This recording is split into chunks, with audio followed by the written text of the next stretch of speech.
ebusia for mamunia akwaba shonko ediba Afrique Media so na celebrate na dani here no enkomo a edi bua nipa enkomo ema nipa timinya sanity or the bone bra and yedi ewo Afrique Media ha say ntie na dey so story no aye shonko asema esi no edi se won so be for okonya no atena se no wetie mu nsem no fa mu aba ade atu kotodwum na ja odi abobo bra ensema yensaka baiwa bi no de nakusem abeto apontin na baiwa yi ne nsem no emu aja mu onrem so saka on musu ye de kakra etwe de yentwe ho bra na yentie ensem no aka nsa na bia enkomo ne ye di akwechi baiwa bi a opese yemfa nyidin ehinta ene de sapre wode ne lecture tintintin abeto apontin na ne nsem nya ene se for me kind of potoka sem bia ma chire mu twi amobia tene wase say Sister Carefree, please hide me. I am a young girl of 24 years and single because I met this guy who is so sweet to me but hasn't proposed to me. We act like we are dating, but when you ask, he says we are studying each other. We have had sex couple of times. And yet, anytime I try to talk to him about how I feel, he just brings something up. He seems to love me, but I feel he feels so proud to tell me. He really does. What should I do? Please hide my identity. You better hide it. Now, so some you be money at him. About me, I want the other 2 J say, about you, I was 24 years. Is there any article? Go for mpona na kono no ehia be mebi be ma no hwe ni ka sem a otimi so odo be ma no nanso si wo de beto ni sa so mesi medo ye ntu anamo na ere se be yi wanka ni sa ono de no ba se o yesterday ho ye yesterdays minim se environmental studies o social studies wo mo yesterdays wo mo na studies no echinya wodwem okay wodwem bie nyama so bie kiss etututu nyama otu galamse o abawa yi odomo suko nani ni echi wontimi mpe mu nka abawa su ni se abrante don atase we se sudua o gidi passe wodon na suro bio se ahanta mi na ye ni ntina wontimi mpe mu nka abawa nsem no how so onima onimna no ye dada wana aba how pa how how say oni obi den eti hono mo fa nche mama nche wahwefo ani watifo abaya no nensem ne how say oni obi eti hono na wonim se nipa yi mepe no ono so pe me ba akwakwa ye se wo nkwa na wo kire se wo pe wono de wo ma wa hunu se wo no de still was the do enioma ekọ ni obi bia so a ekọ so wo muntem nyina kire se asedi eche se maji mo ho atumu amoti a enisa enti we no say be man be catch us okay me nyo okay with onioma bi enti na ne ko be bi na me so me nko be na means we wasting the time enti how how pa na kia so say nye date ni an ko wie wa wade mu ana sure edi nipa ko du baby sure obi ya ko date ya ma wa fa mu kura wu obi kura date o date ni wonu no krampo so wo sha se enti we de wa more simple route si yen study hu enti yen fa strings bi anto yen fa document bi anto yen fa edin bi ato so se ye say 3 years study hu na wa na so ma ho kwan so do ni nti wa ma ho kwan ala so wa dream nti anya ni papa mu kanye process ni kasa poni oba so say de wudi kan ya no nye relationship bia ene kokko wie aware ana say compulsory say kokko wie aware na nso so it depend how our mobile structure mo nyoma ne how our mobile steady mo ho edi akofa attitude that will be able bring on board behavior no ene na be generate ama we ye hu say meni wutu anamo ana say meni wutu anamo de nkonko wie wa aware mu no eno nche say wo man steady omo steady omo no mu say we suban we meni wotina enye yi enu nti na ntimi akwa wie wa aware ena de ko wie wa aware no so omo steady ye no omo say okay suban we mitimi contain mitimi ahwe mehwe me temperament ma be bibia me okay ni bibia ye okay e de ma me dia any let's move on enti through the study no any actions ni nyoma mo beda na die wo mo hwa mo hwa mo no ene be kire say ebe kwa aware ana say enkwa aware na we no wa ma wa hu although said there's no rules and regulations and I said be anywhere binding a year more and I said chichire tari bia wa mo say most edi mo won ti no say most edi mo ho edia na say sex etimi aba mutimi di mpam agro ye won nyoma na say wo ne say opel na so kan e na wontimi nka adenti na wo go forward so wo hu kwana wo so kwa ka say okay me hu say ni say wa ma ya ti ase say yesterday hu na so me hwe wo ne ye ne nyoma bia ka me akwa ye say wo peme na wontimi enka na waka kire wo say oh ebi ase de wo hu no enye sa na ti wo so po wotimi pe wa asema to the sense say wotimi ni so close na obi ehun na wo kwa wotimi feel say we die opemi so be kwa we echi na no mindset or one different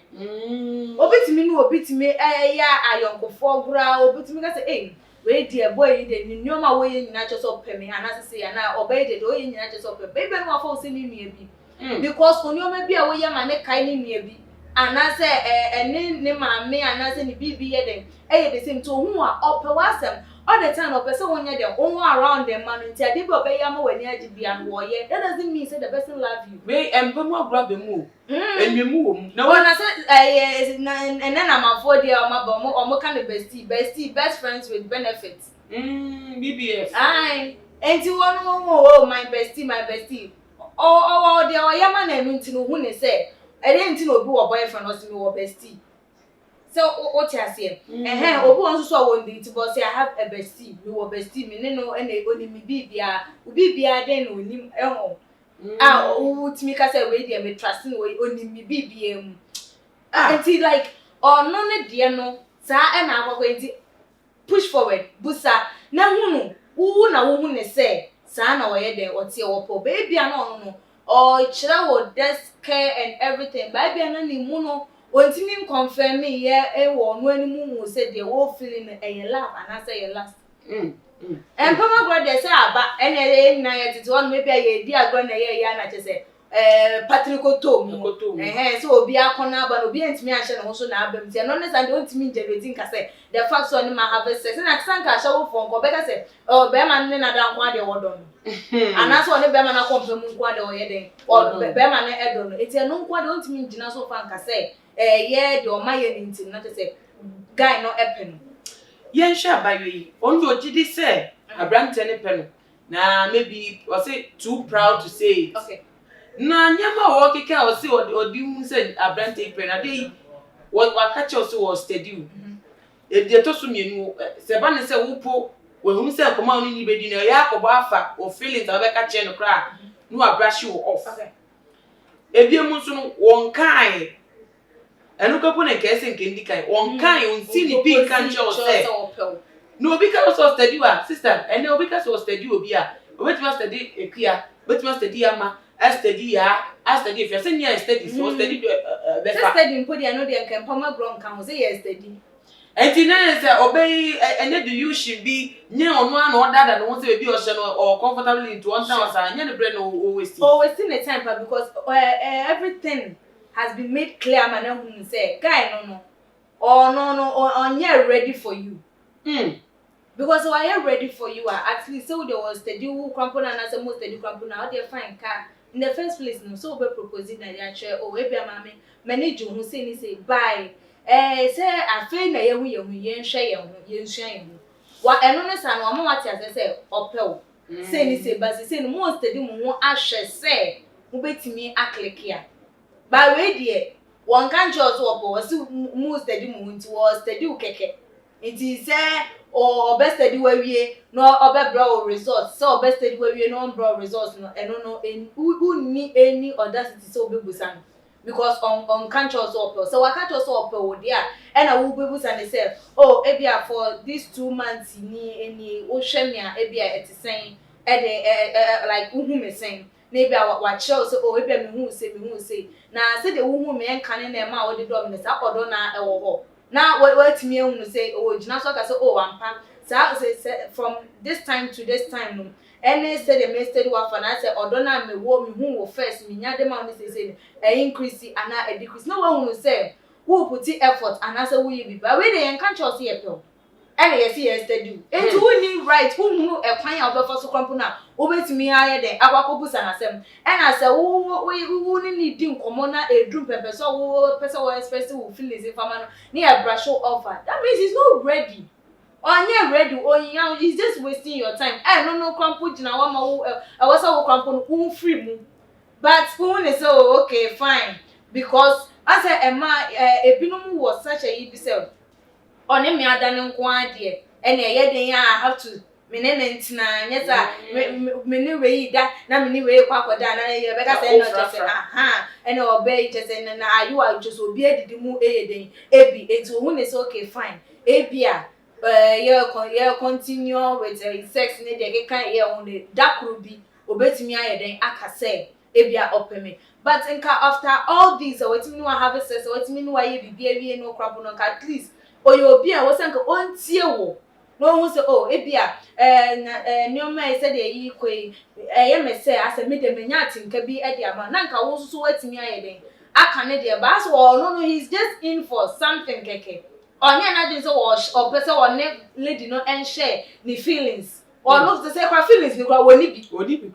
bi no ne wa chenti hu na wanya wo de na obese wonye de hunhwe ngu a wuhwe wo de ni gu wi a na wo de feelings ne bebe to abonti no woni bi obeka ne de ndi a chọ nti wan sure wo be feel bad nti ene na just yan bra show de of ne ni nyina yin to event nti abaya no mimi hu ne say ye time o ye de o movie on no hu say ye guy no onye ready for relationship we can yes them dey baby no they so say from the yakinyan what one wo share at least we beke back you be efim na say we gina we need to see na we tunifa asem na ka be case ni play say fancy fase ana ye safer asem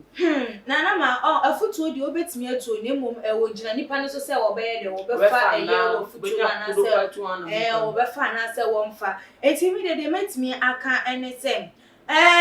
ma won konkotena baby na won kase mi hu yanka na so won megina baby na won kase han na meti nkrofo we mu na me ye nka bade sanka made pa bi anka wo menche meti wo made pa ye de ahwe wa wotena se free guy no na wa woni ne enkasa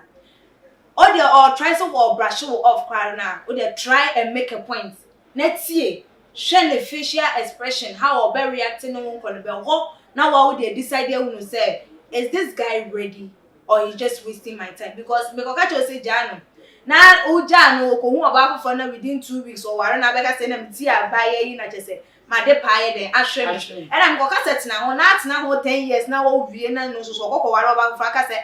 na abaye na me ko tie na me tena ma de ho ka me ko ye anka ye nti wa friend guy no na wa woni ne enkasa approach no communication no na ma a relationship a movie enti woni ne kasa na wan bie na no mpa anka hwe kwampo na ye dia a se de wo be reacting na nim dua be sia fa no wa wo gina ho a obetimi agye say okay this is what it means all those are times reactions go on ma ya na enye but on a real sincere note no the reactions no everyone will say if you have to stay or move out. If you have to stay or move out, okay, I'm not sure can you get me and I say be a sign in Nantemo. Any of them go to Pumu, I hope I'm not the reaction. Tell me your bake your tiny, but get your mama so but last no so. No, they want us a whoop or brabum. Ni pa only in the mono so yet be the way I see far and Tanafa. Now I never work, because we are being too for that sign. Saying, was one idea. Abo baby afa 24 dey won do baby aye o so many opportunities entina say ebusia for Africa Media ebusia